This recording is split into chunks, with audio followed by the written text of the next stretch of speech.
પંચમહાલના શહેરામાં હાલોલ શામળાજી હાઈવે માર્ગને અડીને ફૂટપાથ પર તેમજ દુકાનદારો દ્વારા પથરાના શેડ અને ઓટલા સહિતના દબાણો કરતા જીએસઆરડીસી દ્વારા 3 વખત નોટિસ પાઠવ્યા બાદ દબાણો દૂર નહીં કરાતા મંગળવારના રોજ દબાણ દૂર કરવાની કાર્યવાહી હાથ ધરીને બસ સ્ટેન્ડથી સિંધી ચોકડી અને અણિયાદ ચોકડી સુધી 50 મીટર ઉપરાંત સામાન્ય દબાણો દૂર કરવામાં આવ્યા. પંચમહાલના શહેરમાં હાલોલ શામળાજી હાઈવે માર્ગને અડીને વાઘજીપુર ચોકડીથી અણિયાદ ચોકડી તેમજ માર્કેટયાર્ડ સુધીની દિન પ્રતિદિન બિન અધિકૃત દબાણ વધતા જીએસઆરડીસી દ્વારા 3 વખત નોટિસો દુકાનદારો સહિતને આપવામાં આવી હતી. તેમ છતાં દુકાનદારો દ્વારા સ્વૈચ્છિક દબાણ દૂર નહીં કરાતા મંગળવારના રોજ દબાણ દૂર કરવાની કાર્યવાહી હાથ ધરવામાં આવી હતી. બસ સ્ટેન્ડ, સિંધી ચોકડી, અણિયાદ ચોકડી સુધીના ફૂટપાથ પરના તેમજ પાકા ઓટલા અને પતરાના શેડ સહિતના 50 ઉપરાંતના દબાણો જીએસઆરડીસી દ્વારા જેસીબી મશીનની મદદથી દૂર કરવામાં આવ્યા હતા.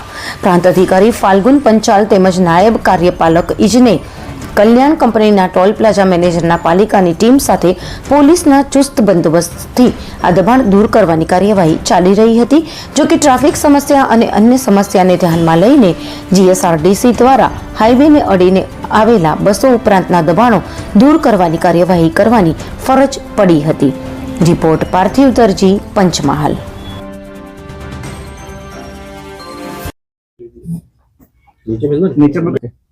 જી સર, આજે શેરા ખાતે દબાણ હટાવવાની કામગીરી કરાઈ છે. કેટલા દબાણો હતા, કઈ કઈ ટીમ જોડાઈ હતી? શહેરા નગરપાલિકા વિસ્તારની અંદરથી ગોધરાથી લુણાવાડા તરફ જતા જીએસઆરડીસી નો જે આપણો મુખ્ય હાઈવે છે, હાલોલ શામળાજી હાઈવે, એની આસપાસ નગરપાલિકા વિસ્તારની અંદર સતત અમારા તાલુકા સેવા સદનથી અણિયાદ ચોકડી સુધીની અંદર આસપાસ લોકોના લારી ગલ્લા અને વાહનોની પાર્કિંગને લીધે ઇવન ફૂટપાથ ઉપર પણ લોકો દ્વારા લારી ગલ્લા કે વાહનો રાખવાના લીધે અને કેટલાક દુકાનદારોના લીધે આગળ જે એમને પોતાના કાચા શેડ વગેરે બનાવી લીધેલું હોવાના લીધે ટ્રાફિકની સમસ્યા ખૂબ થઈ રહી હતી.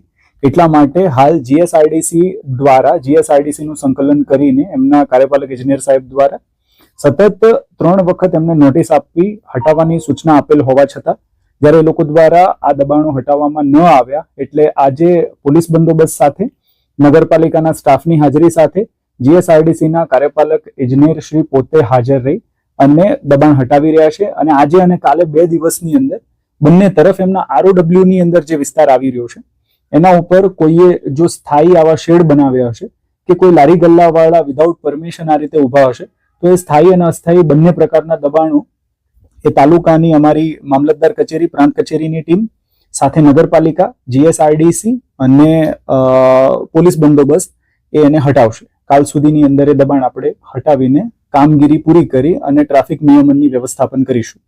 Okay, thank you. हम दिखाएंगे सच्चाई की खबर चैनल को लाइक कीजिए, सब्सक्राइब कीजिए और हमारे साथ जुड़े रहिए.